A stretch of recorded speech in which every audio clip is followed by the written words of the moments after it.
Well, I think the big thing that I would say that maybe some folks who are building their interview processes could take away from this conversation is that think about the interviews where you've been on the other side of the table and think about how you would react to your own interview processes. I started off as a very hardcore developer at Research in Motion when it was a 30-person startup up in Canada. And my code screening question that I sent to candidates, I'm embarrassed by it. It was brutal.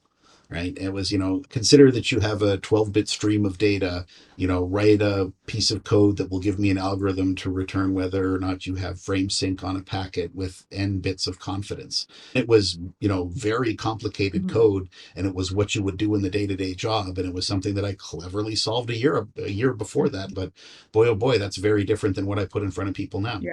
Sitting down and thinking about the things that you've done and on the other side of the fence and the things that you would ask people in your interview, just think that's a really important part of the process, and saying, hey, does this feel good and does this feel reasonable? And running it through the lens of this broke me when I ran through this interview process, or I've gotten feedback that this was a distasteful process from a candidate.